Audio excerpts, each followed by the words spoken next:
Baik pemirsa, terima kasih Anda sudah bersama kami di segmen terakhir dalam Taman Surga, tamannya orang-orang berilmu. Ya tadi yang pertama tentang kenapa orang takut mati. Ada yang lain Pak Quraisy? Ada yang lain. Jadi yang kedua itu dia takut meninggalkan yang di dunia. Boleh jadi dia takut keluarganya. Boleh jadi dia takut gimana nih harta saya. Ada kekhawatiran. Ada kekhawatiran. Saya takut mati, anak saya masih kecil-kecil. Ya, agama datang. Jangan takut. Innal ladzina qalu rabbuna Allah tsumma istaqamu tatanazzalu alaihimul malaika alla takhafu wa la tahzanu wa abshiru bil jannati allati kuntum tu'adun nahnu awliya'ukum fil hayat. Orang yang istiqamah konsisten menjalankan ajaran agama, turun silih berganti malaikat berkata kepadanya, jangan takut, jangan sedih, kami yang mengurus apa yang kamu tinggalkan. Ada orang takut mati, waduh harta saya bagaimana nih. Sebenarnya dia tidak perlu takut mati, karena di sana dia dapat lebih bagus dari di sini ya. Itu agama yang ini, tapi kan kita lupa nih ya. Ada orang jelas akan takut mati, seseorang yang disuruh pindah dari istana ke gubuk. Iya, nggak mau. Tapi kalau disuruh pindah dari gubuk ke istana, pasti mau. Itu contoh-contoh. Jadi sebetulnya secara sedih ketika kematian itu cuma dorongan-dorongan psikologis. Sesungguhnya tidak perlu sedih dong kalau orang. Sebenarnya itu sebabnya agama hanya membolehkan orang itu berkabung 3 hari. Setelah 3 hari mestinya sudah normal. Yang manusiawi ya. Orang menangis, manusiawi. Orang ini sudah berlama-lama bersama. Tetapi sebenarnya kalau dia berpikir lebih jernih, ini orang di sana lebih senang dari di sini. Ya kan? Nah, tapi itu lagi. Selama berkualitas hidupnya. Persoalannya kan yang menentukan itu waktu kita hidup di sini. Itu yang menentukan. Jadi jadikan hidup Anda berkualitas.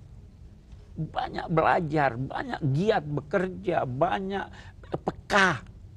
Kalau tidak berkualitas hidup. Pak Quraisy, ketika seseorang meninggal, jasadnya kan tidak ada. Iya. Kehidupannya, dia meneruskan kehidupannya ke alam yang lain. Iya. Tetapi adakah hal-hal yang kemudian bisa dijadikan sebagai kekuatan untuk orang yang tinggal? Kekuatan untuk orang yang ditinggalkannya. Orang yang ditinggalkannya. Apakah semata-mata harta atau semata-mata? Nah itu kan yang dinamai amal jariah.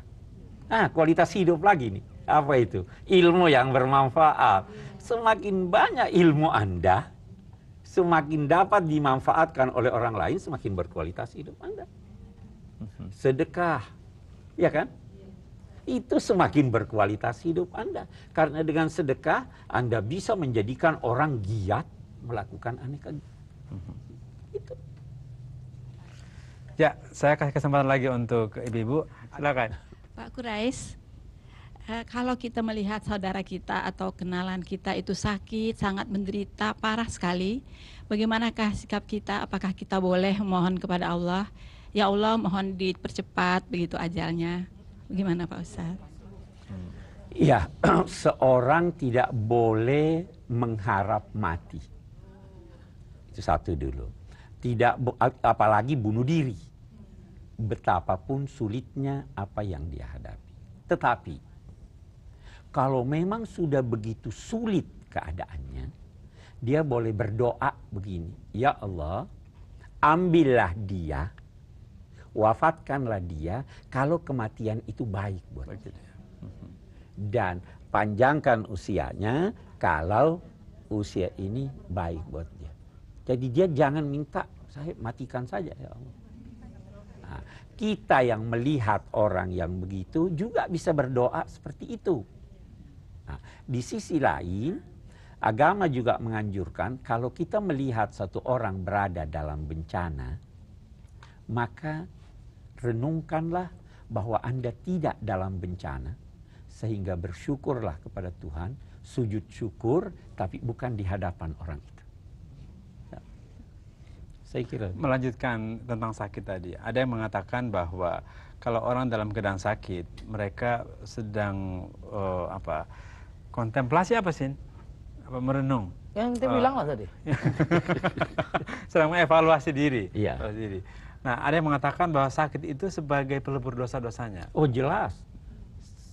Tidak tersentuh seorang mukmin oleh duri dan dia tabah dan bersabar dalam hal itu kecuali Allah menghapuskan dosanya. Ya. Nah, tapi kan ada sabar nih. Ada tabah. Tapi kalau lantas meraung-raung, menggerutu dan lain-lain sebagainya, tidak. Baik Pak Kudas, terima kasih Ibu, terima kasih Sin. Terima atas kasih. kisahnya. Jadi betapapun hidup yang sebenarnya adalah hidup yang berkualitas, tetapi ada hidup yang lain lagi yang lebih berkualitas adalah hidup di akhirat yang menjadi tujuan kita. Apapun yang kita lakukan di dunia itu akan kita pertanggungjawabkan pada kehidupan yang sebenarnya di akhirat nanti.